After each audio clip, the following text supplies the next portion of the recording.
Sylvester Stallone fez filmes na carreira dele que foram muito especiais pelas mensagens e pelo apelo emocional que ele conseguiu trazer. Falando assim, talvez já venha à sua mente que eu esteja aqui falando do Rocky, ou do Rambo, ou até mesmo do Stallone Cobra. Ele fez um filme ainda nos anos 90 com uma pegada futurista que estava carregado de significados que no futuro a gente viria dizer o quão impressionante esse filme acertou em algumas coisas. E nesse aspecto, a gente nem tá falando só da mensagem que ele passou sobre o que a gente poderia ser no futuro como sociedade, mas também sobre o que a gente teria nessa sociedade futura. Moeda digital? Ok. Humanos usando computadores para aumentar a sua autoestima? Ok também. Reuniões no Zoom? Ok. Carros elétricos e autônomos? Ok também. Arnold Schwarzenegger na política? Com certeza. Campanha contra cigarro, discurso pautado socialmente, germofobia e muitas outras coisas. Tá tudo aí, cara. Demolition Man com certeza estava muito à frente do seu tempo. Ele tem discussões muito atuais e bem pautadas dentro da narrativa sobre o politicamente correto, preconceito racial, masculinidade e até a cultura do cancelamento. Apesar dessa camada mais substancial desse filme, o próprio Stallone lembrou que na época os críticos disseram que esse filme era só um filme estúpido com muita explosão. E o tempo mostrou que de fato esse filme conseguiu prever várias coisas e antecipar vários comportamentos de sociedade. Hoje a gente entende que esse filme foi mais que um filme de brucutu dos anos 80. Apesar de superficialmente ele ser só isso mesmo, agora a gente vê muito mais do que isso e aprendeu várias coisas. Só não aprendeu mesmo o que são e como usar as benditas das três conchas. É bom vê-los felizes, mas onde devia estar o papel higiênico? Tem uma prateleira com 3 conchas. Então hoje vamos falar desse clássico na carreira do Stallone de 1993 para entender a verdadeira mensagem do Demolition Man, ou Demolidor como ficou conhecido aqui no Brasil, né? E como funcionam essas benditas dessas 3 conchas. Então prepare as suas 3 conchas antes de ir ao banheiro para ver esse vídeo aqui.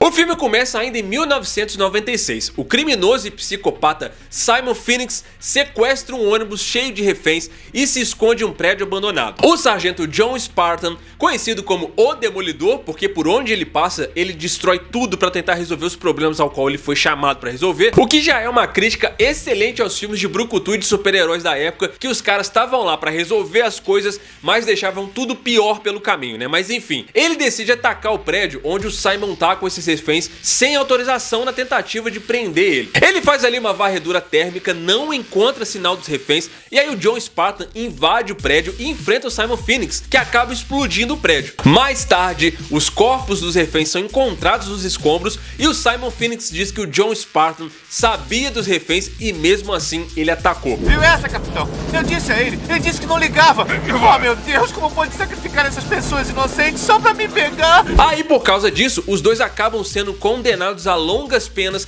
na nova criopenitenciária da Califórnia, onde os detentos são congelados e submetidos a técnicas de reabilitação subliminares. Corta para 2032 e agora a gente tá na cidade de San Angeles, que é uma mega cidade que foi criada pela fusão de Los Angeles, San Diego e Santa Bárbara, que aparentemente é uma utopia tranquila criada pelo Dr. Cocteau. Nesse futuro, o Simon Phoenix é descongelado e vai para uma audiência de liberdade condicional e foge dessa prisão criogênica usando uma senha secreta que ele nem sabe como que ele aprendeu. Ele mata os guardas e o diretor e escapa para a cidade e aprende rapidinho a dominar a tecnologia desse futuro e mata vários policiais que aparentemente não fazem ideia de como lidar com um cara que é tão violento. E aqui a gente já vê como as pessoas ficaram condicionadas a serem todas iguais e ficaram sensíveis a todo tipo de violência. A polícia aqui acabou virando uma corporação de faz de conta que vive um tédio diário por simplesmente tudo tá aparentemente sob controle. Até os policiais agindo contra o Simon, consultando uma inteligência artificial, mostra como todo mundo se tornou refém do discurso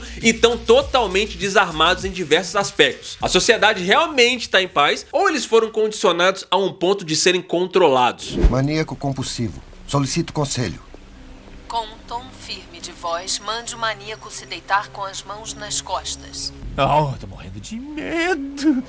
Aí a tenente Lenina Huxley, e guardem bem esse nome, é uma policial idealista que é fascinada pela cultura dos anos 90. E a gente vê isso na sala dela, que tá cheio de referências. Tem pôster do Máquina Mortífera, do Red Hot Chili Peppers, action figure do Coringa, e ela aprende tudo sobre a carreira do John Spartan com o veterano Zachary Lamb, que dá a deixa de que a melhor chance de parar esse maluco é trazer alguém pro lado deles que seja igualmente maluco e tenha a experiência e a maldade suficiente para conseguir lidar com essa situação. A Huxley consegue convencer os seus superiores a libertar o John Spartan e reintegrar ele na força policial, e assim eles descongelam ele do criosono. Aí a partir de agora, o John Spartan é a gente vivendo dentro dessa sociedade utópica, porque ele tem uma visão diferente e veio de uma ideia de sociedade completamente contrária daquela em que ele tá em 2032, e acha que a vida em San Angeles é bizarra e até meio opressiva, porque todos os comportamentos que pra época dele eram considerados normais, agora são imorais ou prejudiciais à saúde, como praticar esporte de contato,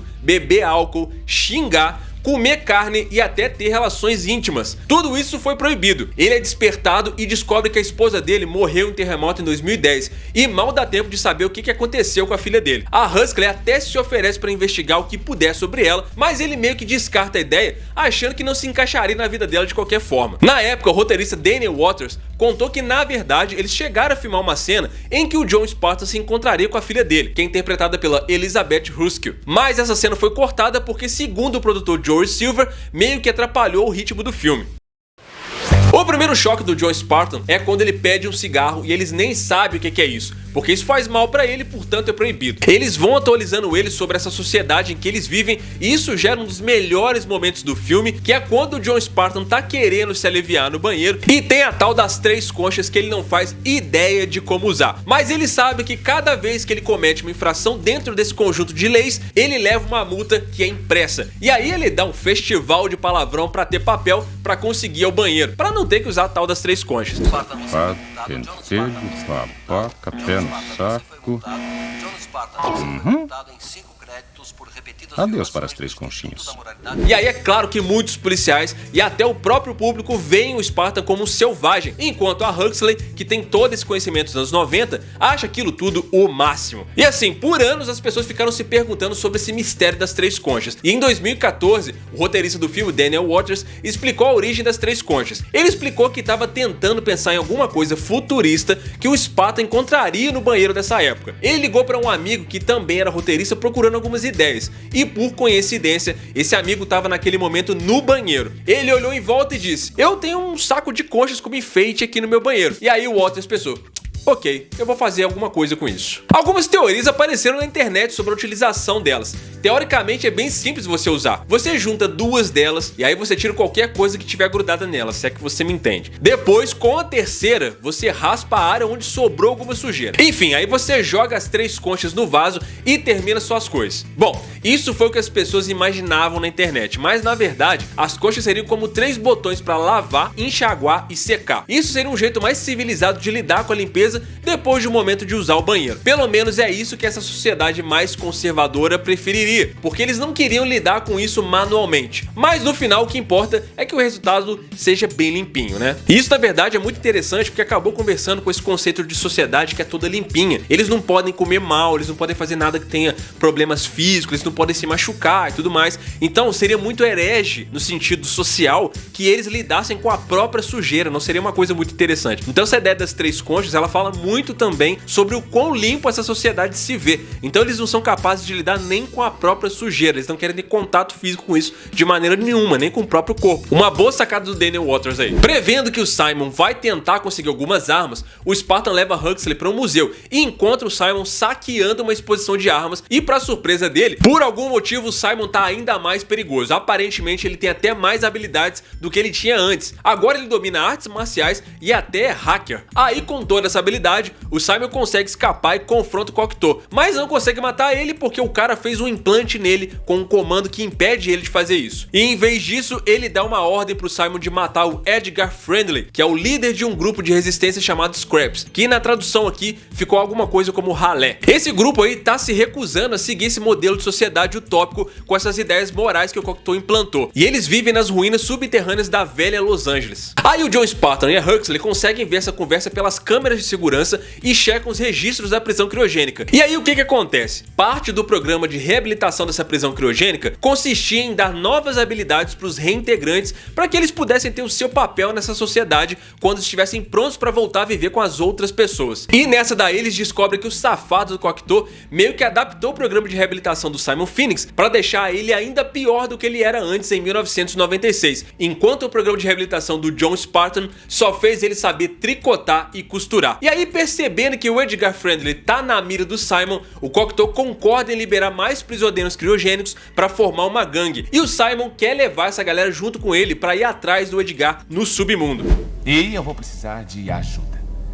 Vou precisar de mais 5 ou 6 homens especiais. Aí o Spartan e a Huxley já tinham encontrado os Scraps durante um ataque a um restaurante, e eles descem pro subsolo para salvar o Edgar Friendly de uma tentativa de assassinato. E aí o Simon Phoenix provoca o John Spartan dizendo que quando ele foi preso no passado, ele tinha incriminado ele pelas mortes dos reféns em 96, que na verdade já estavam mortos antes mesmo da explosão do prédio. É por isso que no início do filme, quando ele faz uma varredura térmica, ele não encontra ninguém, porque na verdade todo mundo já estava morto, então não tinha calor para ser percebido por essa varredura.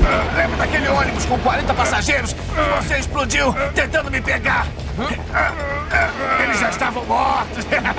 Aí o Simon consegue fugir pra prisão criogênica e o John Spartan segue ele com as armas que os Scraps deram pra ele. E aí, como a gente sabe, o Simon não pode machucar o Cocteau, e assim ele faz com que um membro da gangue mate ele, e assim ele começa a descongelar outros prisioneiros ainda mais perigosos. O John Spartan deixa a Huxley incapacitada pra deixá-la segura e decide lutar sozinho contra o Simon à moda antiga. Afinal de contas, o Stallone ainda é um brucutu dos anos 90. E aí, no fim das contas, ele quebra um frasco de uma substância química criogênica que congela o corpo de Simon Phoenix. O John Spartan arranca a cabeça do Simon, quebra ela e consegue escapar, enquanto o efeito descontrolado dessa substância criogênica acaba provocando uma explosão que destrói a prisão criogênica.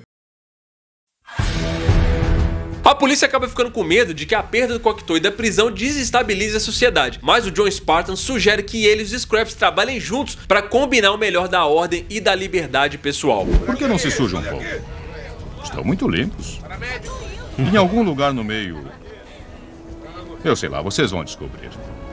Valeu mesmo. Demolition Man, ou Demolidor aqui no Brasil, custou entre 45 e 77 milhões de dólares e faturou quase 160 milhões. A crítica foi razoável, ainda que alguns críticos tenham avaliado que esse filme era só mais um filme de ação raso com muitas explosões. Esse filme se passa em um futuro colorido e é um filme muito subestimado. Ele tem uma mensagem bem clara que vem embutida na história de que é uma disputa entre o pensamento social dos anos 90 e as novas perspectivas que vão aparecendo de acordo com o mundo que estava prestes a entrar no novo milênio naquela época. E esse assunto é interessante até hoje para nossa sociedade. Então, sobre o que é esse filme? E vai por mim, não tem nada a ver com o Taco Bell ter dominado tudo. Você percebeu que o Taco Bell foi o único restaurante que sobreviveu às guerras das franquias? Quando o Dr. Cocteau oferece um jantar no Taco Bell como forma de agradecimento, o John Spartan fica obviamente confuso com isso, até que a oficial Huxley explica que agora todos os restaurantes são Taco Bell. E quando eles finalmente chegam lá, dá pra ver que esse Taco Bell é um tipo que só gente muito rica pode frequentar.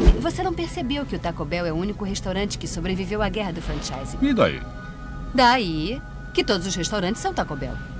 O Demolidor desde o início questiona a ética policial, um assunto que é recorrente até hoje, tanto no filme quanto em sociedade. O John Spartan é o herói, mas ele é um herói mesmo quando quebra as regras para conseguir prender os criminosos e usando força excessiva, mas o filme também tem ideias maiores e mais ambiciosas. Na sociedade de 2032, o crime violento sumiu e a brutalidade policial é uma ideia ultrapassada, pelo menos fisicamente. O último homicídio registrado foi em 25 de setembro de 2010. É um mundo onde um governo autoritário surgiu para botar para dormir as pessoas que eles declaram fora dos padrões sociais aceitáveis e declarar tudo o que é inseguro como ilegal. E essa é uma ótima discussão sobre os limites da liberdade e até onde você pode decidir por si próprio se quer tomar uma decisão que pode vir te fazer mal. Fumar não é bom para você, então foi decidido que tudo que não é bom é ruim, então é ilegal também. Álcool, cafeína, esporte de contato, carne, chocolate, gasolina, comida apimentada, tudo isso é proibido. O medo das pessoas, alimentado pelos perigos de uma sociedade e por líderes maquiavélicos como o Dr. Cocteau, venceu, resultando em uma sociedade controlada,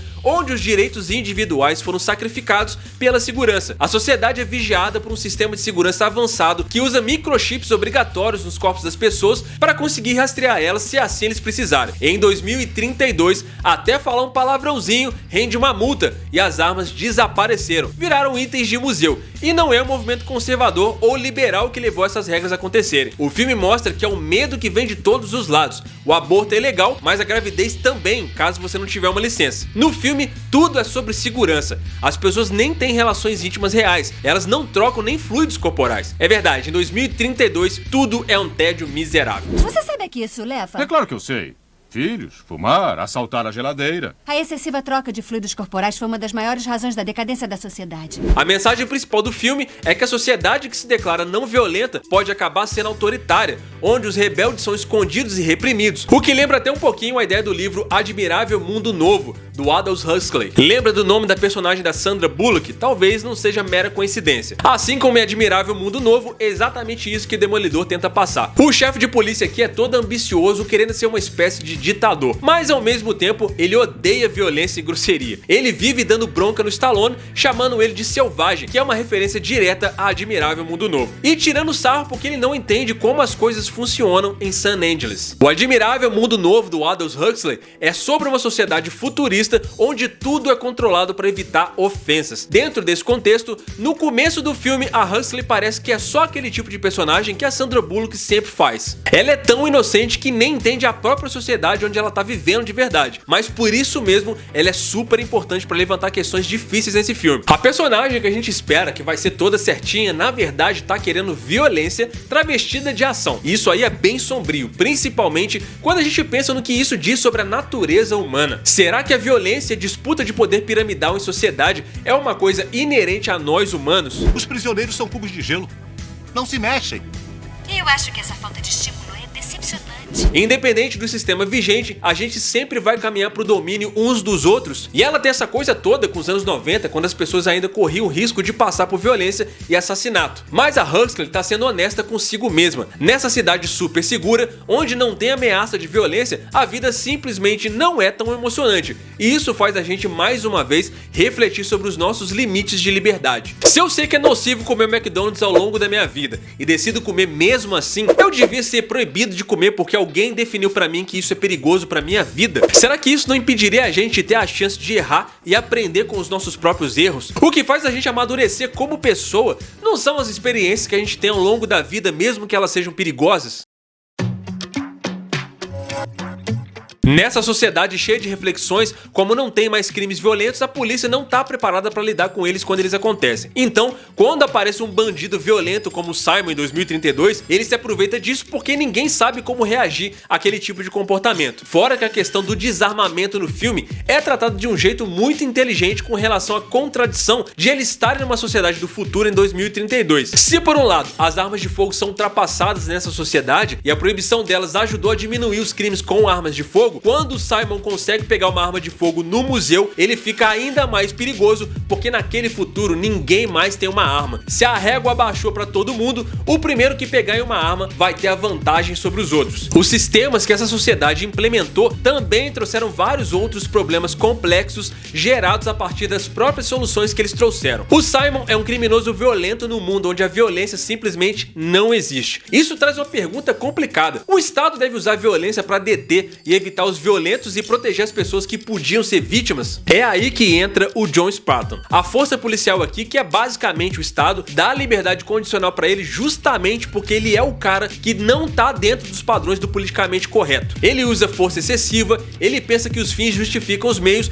e não se importa em como vai conseguir completar a missão e sim como ele vai conseguir. Se os métodos não são os que cabem a essa sociedade, é ele que vai fazer o trabalho sujo que eles não querem fazer. Com tudo isso, talvez a linha que separe separe ele do Simon Phoenix seja bem pequena. Em 2032, o Estado diz: sim, precisamos de violência nesse caso. Mas se tem um caso assim, não faria sentido sempre ter uma espécie de John Spartan na reserva? Talvez sim, talvez não, vai saber. O personagem do Stallone é inserido no mundo onde ele está diametralmente oposto, filosoficamente falando. Ele pensa por si mesmo, é anti-autoridade e não segue as regras. Ele é a personificação de tudo que essa sociedade que foi castrada foi ensinada a achar errado, inclusive pensar por conta própria. Para eles, ele é um rabugento individualista e bruto, que foi colocado em uma sociedade futurista pacifista, dominado por uma multidão de mentalidade coletiva, operando com uma mentalidade de seguir regras à risca. Agora os policiais basicamente seguem o que as máquinas mandam, o que não é muito diferente das coisas que estão acontecendo hoje em dia, né? E não tá muito claro se o John realmente tá certo. Mas de maneira geral, mesmo sem ter as estatísticas na mão,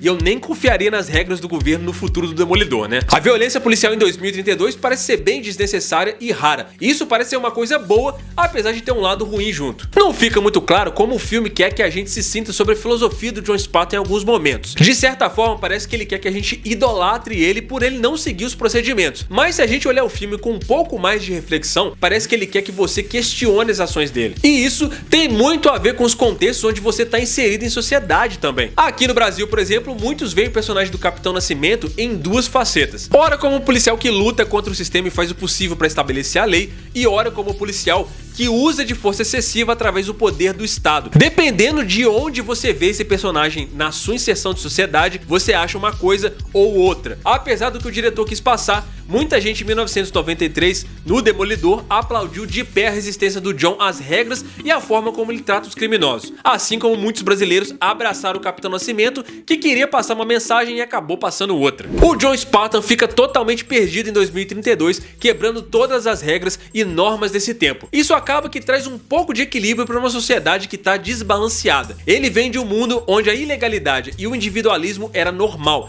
e agora o coletivismo é o vigente. Os governantes e poderosos aqui têm poucos críticos visíveis, a maioria das pessoas aceitou essa nova ordem e por isso a gente vê uma população cheia de gente condicionada a defender e a elogiar as políticas do governo de um jeito auto-justificado. O medo dominou essa sociedade, permitindo que o autoritarismo ganhasse força, enquanto o Dr. Cocteau se mantinha em uma posição de poder e impunha a visão totalitária dele sobre essa sociedade. O recurso dele para se manter nessa posição é o medo que foi instituído nessa sociedade como ferramenta para moldar as pessoas do jeito que ele quer. Qualquer um que vá contra essa visão é visto como uma espécie de inimigo da paz, e essa sociedade já assimilou esse jeito dele de agir. O Cocteau planta essa ideologia correta e limpa, mas precisa utilizar alguns artifícios corruptos para levar adiante os seus planos de eliminar os Scraps, porque não tem ninguém para impedir que a visão das únicas pessoas que pensam diferente nessa sociedade contamine as outras. Falta equilíbrio e crítica. Ele tem um controle total sobre a polícia, o que significa que a brutalidade policial ainda acontece quando ele quer. Então as pessoas ficam indefesas contra a violência que o Estado impõe quando ele decide impor ela. A crioprisão mostra a falta de controle do Estado e a perda dos direitos individuais. Os prisioneiros são congelados e manipulados mentalmente contra a vontade deles e depois reabilitados do jeito que o Estado quer. Aí o Estado pode acordar eles para cumprir missões, tirando qualquer escolha real deles. Essa sociedade autoritária de 2032 tem políticas desumanas e falhas que causam sofrimento sem processos que possam confrontar essas decisões. Não tem advogado para defender as pessoas e isso acaba permitindo que essas políticas continuem. A própria sociedade não aceita críticas e incentiva as outras pessoas a manterem a calma para evitar rebeliões. Demolition Man mostra que quando as pessoas perdem as emoções, o governo abusa do poder. O Simon Phoenix, mesmo sendo um criminoso, também é manipulado pelos poderosos que controlam a mente dele para fazer o trabalho sujo por eles. O Simon Phoenix acaba derrubando Cocteau e diz que as pessoas têm que ter o direito de serem idiotas, e isso é uma mensagem bem importante sobre o direito de ir e vir. E a beleza de uma pérola impecável. Não pode tirar o direito das pessoas serem idiotas. Que permite com que a gente aprenda, mesmo que às vezes a gente precise errar para isso. Tanto o Simon quanto os Scraps que vivem nos esgotos rejeitam as regras dessa sociedade de 2032. No futuro do filme, as críticas ao governo são silenciadas e quem se opõe a isso é visto como louco e violento. Mas talvez seja essa a única forma de enfrentar esse governo, que na verdade é bem opressivo. Numa sociedade real, talvez a maioria até seguiria alguém como o Dr. Cocteau e só se conformariam. As pessoas que arriscam tudo por princípios nesse cenário iam parecer um monte de doido e talvez uma atitude transgressora fosse necessária realmente para mudar as coisas. O Edgar representa o extremo libertário, enquanto o John Spartan é o equilíbrio entre os extremos. O John equilibra o Cocteau, mostrando que o governo dele não pode controlar quem ele é, e também equilibra o Edgar, que perdeu a noção dos limites da liberdade. No final, o John acredita que nem a visão do Edgar e nem a do Cocteau são boas e diz que a sociedade precisa encontrar um equilíbrio. Esse é um filme que mostra as falhas de uma sociedade perfeitamente estereotipada, onde crimes, violência e problemas sociais aparentemente não existem. O próprio sistema de criogenia se mostra falho, já que as pessoas não passam por nenhum tipo de reabilitação. Elas despertam exatamente como elas eram e não condicionadas a viver como as pessoas dessa sociedade consideram certo. Existe uma falsa sensação de paz que na verdade é imposta, e talvez esse filme escancare pra gente que o caos é uma coisa inerente a nós seres humanos e a paz autoimposta é só uma utopia por trás de um sistema autoritário que tira totalmente as características que tornam as pessoas únicas. Mas isso é uma curiosidade, eu espero que essa aqui esteja resolvida. E aí, cara, agora você já entendeu como funcionam as 3 conchas? Vai preferir isso ou continuar com papel? De qualquer forma, esse filme é um clássico do Sylvester Stallone e tem uma mensagem bem mais profunda, né? Tamo juntão, muito obrigado aí pela sua audiência, até a próxima, valeu!